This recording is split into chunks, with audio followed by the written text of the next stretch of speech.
모두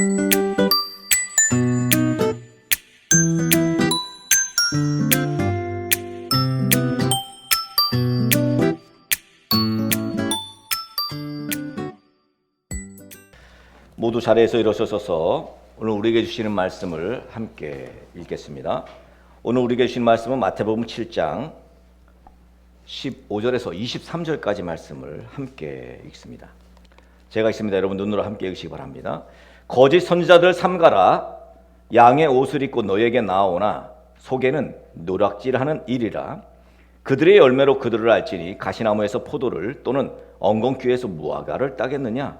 이와 같이 좋은 나무마다 아름다운 열매를 맺고 못된 나무가 나쁜 열매를 맺나니 좋은 나무가 나쁜 열매를 맺을 수 없고 못된 나무가 아름다운 열매를 맺을 수 없느니라. 아름다운 열매를 맺지 아니하는 나무마다 찍혀 불에 던져지느니라. 이러므로 그들의 열매로 그들을 알리라. 나더러 주여 주여 하는 자마다 다 천국에 들어갈 것이 아니요 다만 하늘에 계신 내 아버지의 뜻대로 행하는 자라야 들어가리라. 그날에 많은 사람이 나더러 이르되 주여 우리가 주의 이름으로 선지자 노릇하며 주의 이름으로 귀신을 쫓아내며 주의 이름으로 많은 권능을 행하지 아니하였나이까 하리니 그때 내가 그들에게 밝히 말하되 내가 너희를 도무지 알지 못하니 불법을 행하는 자들아 내게서 떠나가라 하리라. 아멘. 탄상수훈 마지막 장인 마태복음 7장을 통해서 신앙의 원리를 배우는 네 번째 시간입니다. 오늘은 15절부터 23절까지의 말씀을 살펴보겠습니다. 지난주 기억나십니까? 좁은 문으로 들어가라. 예수님께서 굳이 그렇게 말씀 안 하셔도 될 것 같은데 좁은 문으로 들어가라고 말씀하십니다. 좁은 문은 비좁고 사람들이 찾지 않고 결국은 사람들이 없으면 외롭지요. 그 외로운 길. 그런데 왜 그리로 가랍니까? 생명으로 인도하는 문이라는 거예요. 좁은 문은. 그런데 넓은 문, 상대적으로 넓은 문은 편하고 그리고 사람들이 많이 찾습니다. 외롭지 않아요. 많은 사람이 찾으니까 그곳이 옳은 것 같습니다. 이 문이 올바른 문 같아요. 이 길로 꼭 가야 될 것 같아. 그런데 예수님이 왜 그 길로 가지 말래요? 멸망으로 인도하는 문이랍니다. 영원한 생명이 있으니까 당연히 좁은 문으로 들어가야 할 것입니다. 감사한 것은 좁은 문이, 좁은 길이 좁게 느껴지지 않는다는 거예요. 만약에 여러분 좁은 문으로 들어갔는데 계속 좁게 느껴지고 이거 다시 나가야 되나 말아야 되나 이러면 정말 힘들 겁니다. 그 좁은 문으로 가서 좁은 길로 가는 것이 정말 힘든 길일 거예요. 그런데 좁은 문으로 들어갔는데 그런데 조금 가다 보니 좁아 보이지가 않아요. 이게 은혜죠. 이거를 우리는 주 안에서의 형통이라고 말합니다. 근데 오늘 말씀에 좁은 문으로 들어가라고 하신 말씀 이후에 예수님께서는 놀라운 말씀을 하십니다. 거짓 선지자를 삼가라 이렇게 말씀합니다. 여러분 선지자, 하나님의 뜻을 전하는 이가 바로 선지자입니다. 하나님의 말씀을 전하는 이가 선지자예요. 그런데 선지자가 거짓이 있다는 거예요. 하나님의 말씀을 전하는 자가 하나님의 말씀이 아닌 내 이야기를 전하고 하나님의 뜻을 전하는 자가 하나님의 뜻이 아닌 내 뜻을 전한다는 거지. 에이 목사님, 그런 선지자가 어디 있습니까? 있습니다. 역사적으로 예수님 이 땅에 오신 이후부터 계속 있었습니다. 오늘날 이러한 사역이 대부분 목사들에게 맡겨져 있죠. 하나님의 뜻을 전하는 사역, 하나님의 말씀을 전하는 사역이 대부분은 다 그런 건 아닙니다만 대부분은 목회자들에게 있습니다. 그런데 예수님께서 산상수훈 마지막에 지금 거짓 선지자를 삼가라고 지금 말씀하고 있어요. 그 거짓 선지자의 정체는 어떤 지금 상황이냐면 옷은 양의 옷을 입고 있지만 사실은 일이라는 거예요. 노략질하는 일이. 진짜 그 속은 노략질하고 있는 일이라는 거예요. 근데 양의 옷을 입고 있으니까 일인지 모르는 거죠. 일반적으로 몰라요. 사람들이 대부분 넓은 길로 가니까 이 거짓 선지자도 뭐라고 말해요? 야, 그 좁은 길 하지 말고 넓은 길로 가. 거기가 편해. 왠지 그게 맞는 것 같거든요. 넓은 길로 가야 한다고 유혹합니다. 왜 굳이 희생하냐고 뭐라 그럽니다. 왜 굳이 헌신 안 하고 뭐라 그래요? 그냥 적당히 믿으라고 말을 합니다. 그것이 그 말이 맞는 것 같아. 그런데 그들은 노략질하는 일이랍니다. 노략질에 여러분 생각해 보세요. 노략질이 뭐예요? 남의 것을 훔치는 거죠. 특별히 남의 물질을 훔치는 이들입니다. 여러분, 노략질하는 일이라는 말은 탐욕의 눈이 멀어서 물질을 훔치는 일을 말합니다. 여러분 가만 보세요. 거짓 선지자들, 여러분이 아는 거짓 선지자들 혹시 없습니까? 공통점이 하나 있죠. 물질에 대한 욕심입니다. 물질에 대한 욕심이 있는가를 보세요. 10중 8구 그렇습니다. 지금 우리가 여기서 거짓 선지자라고 명명했습니다만 대놓고 지금 시대에 말하면 이단과 사이비 종교 교주들을 말하겠죠. 이단들, 사이비 종교들 어떻습니까? 공통점 역시 물질입니다. 그러니까 물질을 대하는 태도를 보면 거짓 선지자인지 알 수 있다는 거죠. 어찌됐건 문제는 이 못된 거짓 선지자들이 양의 옷을 입고 있다는 거예요. 목사가 여러분 가짜 목사가 있다는 거예요. 이 이야기를 하는 게 좀 이상합니다만 가짜 목사가 있습니다. 신학교를 나왔다고 하는데 신학교가 뭐 이름도 듣도 보도 못한 신학교예요. 흔히 말하는 교육부가 인정하지 않는 무인가 신학교라고 하죠. 한국교회 목사들이 박사학위를 많이 받습니다. 공부하려고 박사학위를 받는 게 아니고 큰 교회 청빙 받으려고 박사학위 받고 이런 꼼수를 부리다 보니까 그런 사람들만을 노린 또 가짜 박사학위를 주는 데가 있어요. 그러니까 여러분 성도들이 참 지혜로워야 돼. 예를 들자면 이제 교회를 이사해서 어느 교회를 선택할까 하면 여러분 항상 일단 그 교회가 어떤 교회인지를 아셔야 합니다. 다 그렇지는 않습니다. 보통은 안 그렇습니다만 개중에 양의 옷을 입은 노략질하는 이리가 있다는 거예요.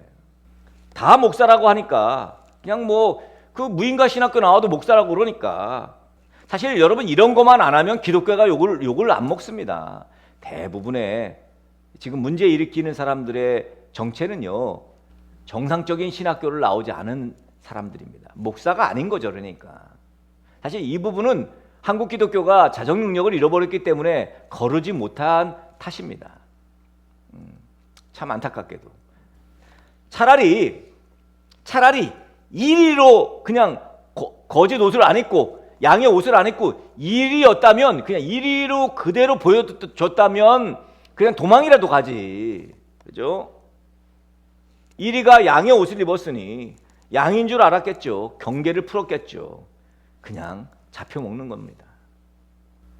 이게 어떤 상황입니까? 길이신 예수님을 알려주기만 해도 되는데 예수님께로 가는 길을 알려주기만 되는데 하늘 가는 길을 알려주기만 해도 되는데 그런데 자기가 길인 양 예수님을 제껴놓고 자기를 따르라고 하고 자기가 길인 양 사람들을 미혹하는 것 바로 이것이 거짓 선지자들의 특징이죠.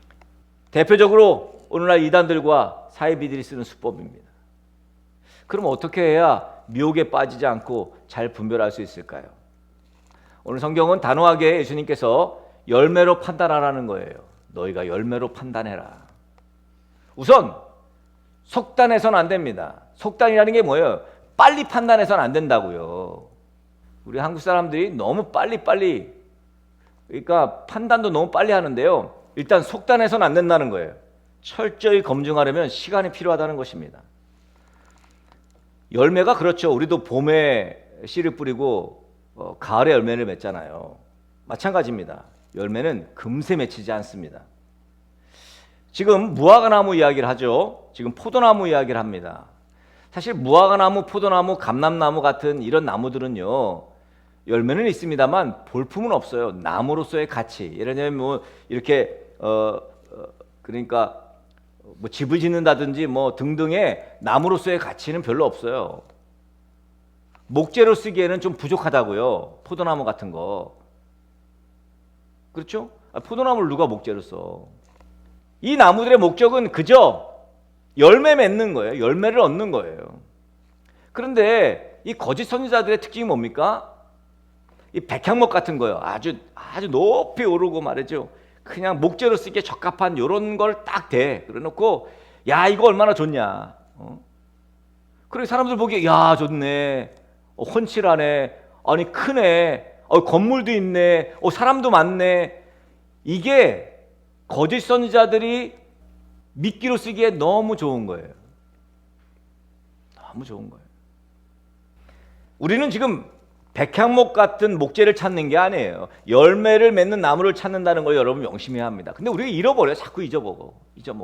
우리가 영원한 생명, 유한한 100년의 인생에서 영원한 생명을 꿈꾸고 있다는 걸 자꾸 잊어버리고 그냥 이 땅에서 잘 살고 잘 먹고 돈 잘 벌고 뭐 아파트 평수 늘리고 등등 너무 거기에 몰입되어 있어요. 그러니까 백향목에 꽂히는 거지. 맞아. 야, 저게 목재지. 저게 나무지. 저 포도나무 저거 필요 없어. 다 베버려. 백향목 심어.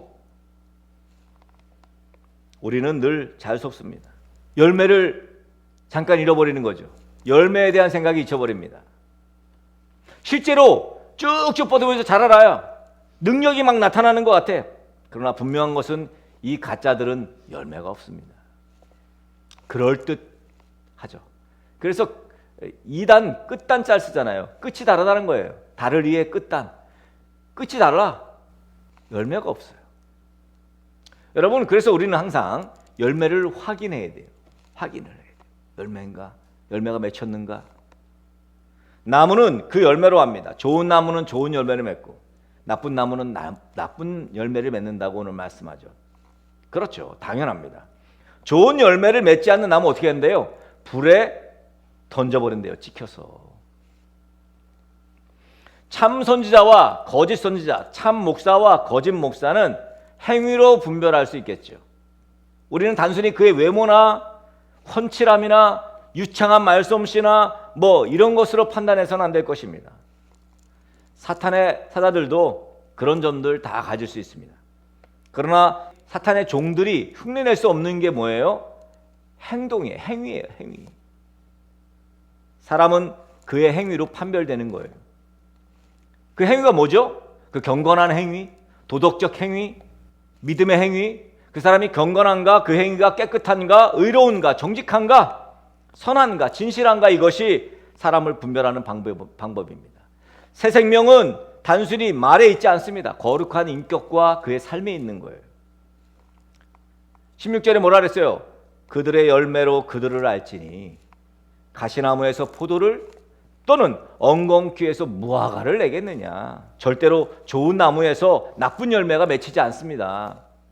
못된 나무에서 아름다운 열매가 맺힐 수가 없다고요. 자, 결국 불에 던져지는 건 뭐라고요? 못된 나무들, 악한 열매를 맺은, 열매가 악한 못된 나무들은 다 찍어서 불에 던져진다고요. 지금은 뭔가 사기치고 악한 행위로 뭔가 하는 것 같지만 유한한 100년의 삶이 끝나고 심판대 앞에 선다는 거예요. 심판대 앞에. 결국 불에 던져지게 되어 있다는 거예요. 오늘 말씀의 결론이자 상산수훈의 결론이라고도 할 수 있는 결론적인 말씀이 21절에 나옵니다. 나더러 주여 주여 하는 자마다 다 천국에 들어갈 것이 아니요 다만 하늘에 계신 내 아버지의 뜻대로 행하는 자라야 들어가리라. 이상하게 악하고 못된 열매 맺는 나무들도 그럴듯해요. 이단과 사이비들 정말 그럴듯합니다. 우리가 많이 경험해 왔잖아요. 그들도 주여를 외칩니다. 할렐루야를 외쳐요. 예수님을 말합니다. 기도하자고도 하고요. 하나님의 말씀을 인용도 합니다. 그럼 다른 것이 있죠? 그들은 하나님 아버지의 뜻대로 행하지 않습니다. 오로지 내 뜻대로 행합니다. 왜? 욕심, 노략질을 해야 되기 때문에. 그루밍하고 그러는 거 아니에요. 아버지 하나님의 뜻대로 행하는 자만이 천국에 들어갈 수 있다고 말하고 있습니다.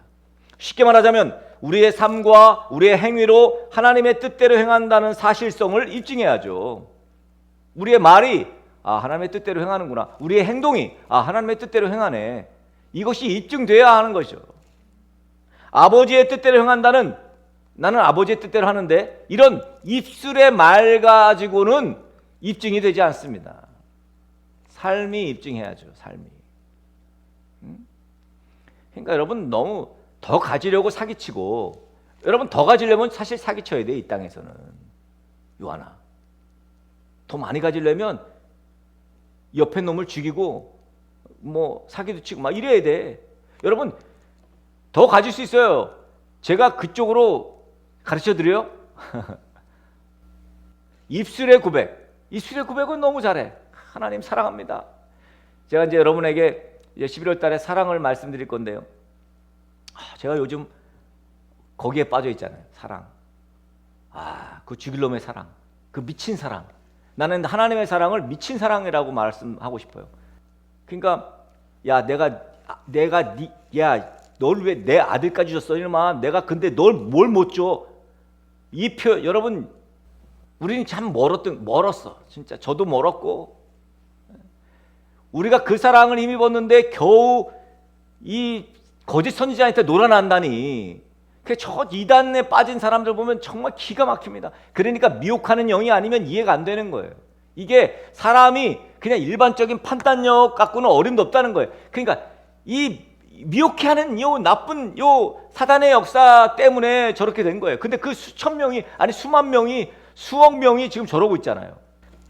놀라운 것은 입술로는 하나님의 뜻대로 내가 삽니다. 주님 뜻대로 살기로 했네. 여러분, 살아있는 믿음은 행위와 분리될 수가 없습니다. 물론 행위가 완전하다고 해서 구원 얻는 거 아니에요. 여러분, 이게 중요합니다. 구원은 어떻게 얻어요? 절대 행위를 얻을 수가 없습니다. 구원은 그냥 선물이에요. 하나님께서 주신 선물. 물론 하나님이 우리를 너무 사랑해서 말이죠, 주신 그 은혜로 말미암는 믿음이지, 그 은혜조차도 없으면 믿음이 없으니까. 하나님 우리에게 믿음으로 주신 그 선물, 그걸로 말미암는 구원입니다. 행위가 구원의 조건은 아니지만 어찌 보면 행위는요, 구원의 결과일 수 있어요. 구원의 열매일 수 있다고요. 모두가 그렇다는 건 아닙니다. 바른 신앙의 고백은 그래서 행위가 동반이 되어야 합니다. 내 것이 아니라고 하면서 필요한 이에게 줄 수 있어야 돼요.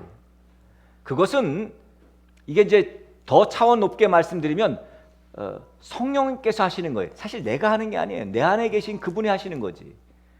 예? 이 차원에까지 이르러야 합니다. 성령의 정복을 당해야 돼요. 그것이 바로 내 행위를 하나님 기뻐하는 행위로 만들 수 있는 비결입니다. 칭의로 말미암아 구원 얻고, 구원으로 말미암아 성화되고, 변화된 삶의 행위를 통해서 구원을 입증하는 거예요. 이것이 열매죠. 그런데 주님의 이름으로 하는 행위를 이야기하니까 불법을 행했다고 말이지, 나를 떠나라고 말합니다. 내가 주여 주여 하고 말이지, 내가 그 귀신도 쫓아내고, 예수님 내가 그랬는데요. 그랬더니 내가 널 모르겠다. 너 누구니? 지금 시대에 표적을 요구하고 그 표적이 선지자의 표적인 줄 아는 어리석은 사람들에게 거짓 선지자들의 종교적 행위는 딱 먹히죠. 먹히기 딱 좋죠. 얼마나 잘 먹히겠어요. 표적을 원하니 이 대중들이. 그런 표적 하나만 딱 일으키면 그냥 다 몰려드는 거예요. 참 이게 얼마나 웃깁니까? 네? 그러나 하나님의 말씀을 잘 알고 훈련된, 분별할 수 있는 성도들에게는 어림없는 수작이에요. 그래서 베드로전서에 뭐라 그랬어요? 베드로전서 5장 8절, 근신하라, 깨어라. 너희 대적 마귀가 우는 사자와 같이 두루다니면서 삼킬 자를 찾고 있다. 여러분, 근신해야 되니까 깨어 있어야 돼요. 깨어 있어야 돼요. 하나님의 말씀대로 살고 있어야 돼요. 오늘도 하나님의 말씀대로 살고 있어야 되고, 내일도 하나님의 말씀대로 살고 있어야 합니다. 하나님의 뜻대로 살고 있어야 돼. 만약에 지금 현재 그렇게 살고 있지 않다면 여러분은 타겟이에요. 지금 타겟. 거짓 선지자의 아주 적당한 먹잇감이라고요. 그러니까 조금만 딱 틀면 그냥 거기에 훅 빠져버리는 거예요. 지금 한국 교회 교인들 중에 이 타겟들이 얼마나 많은지 몰라요. 그러니까 신천지들이 와가지고 뭐 산업기기 작전이니 뭐니 이런 거 하는 거예요. 왜? 적당하거든. 딱 보니까. 왜냐? 굉장히 종교성은 있어. 새벽마다 나와서 비나이다 하고 있지. 자, 요거를 말씀은 잘 모르지. 요거만 잘만 구슬리면 통장 다 나오고 그냥 뭐 다 나올 것 같거든. 그 타겟들이 너무 많아. 우리 등대교회 지체들은 거짓 선지자를 분별하고 속지 마세요. 속지 마세요. 하나님 말씀대로 그렇게 살다가 좋은 열매를 맺어. 좋은 열매 맺으면 그건 뭐 승리하는 인생이죠. 그게 바로 하나님 기뻐하는 인생이에요. 하나님의 뜻이 뭡니까? 우리에게 요구하는 게 뭐예요? 하나님이 원하시는 것이 무엇입니까? 오늘 좋은 열매 맺으라는 거예요. 그리고 좋은 열매 맺기를 기다리라는 거예요. 묵묵하게 좁은 길을 걸으며 좁은 문으로 들어가며 정말 승리하는 인생은 그런 인생이에요. 마다하지 않고 묵묵히 좁은 문으로 가십시오. 괜찮아요. 정말 큰 믿음 없을 때는 불평이 많았습니다. 하나님 외롭습니다. 하나님. 그리고 내가 가진 것이 너무 없습니다. 하나님. 아니 이게 뭡니까? 그리고 너무 그 결핍이 너무 힘들었는데 이게 믿음이 생기고 이게 이 표현이 적당한 것 같습니다. 단단해지니까 단단해지는 거예요. 우리가 고난의 이유가 있잖아요. 역경의 이유가 있습니다. 단단해지는 거예요. 소망을 낳거든요. 단단해지니까 그러니까 그때부터 문제가 없어져요. 변한 건 없습니다. 결핍, 현재 계속 결핍, 부족함. 하지만 부족함이 부족함처럼 느껴지지 않아요. 말씀드렸잖아요. 좁은 문인데 좁은 길인데 좁게 느껴지지가 않습니다. 이 정도까지 오면 많이 온 거예요. 부디 우리 등대교회 지체들 그렇게 좁은 문으로 좁은 길로 행하다가 하나님의 말씀대로 행하다가 승리하는 인생으로 그렇게 주 안에서의 형통을 시전하면서 그렇게 믿음의 삶을 사는 저와 여러분 되어지기를 주님의 이름으로 간절히 축복합니다.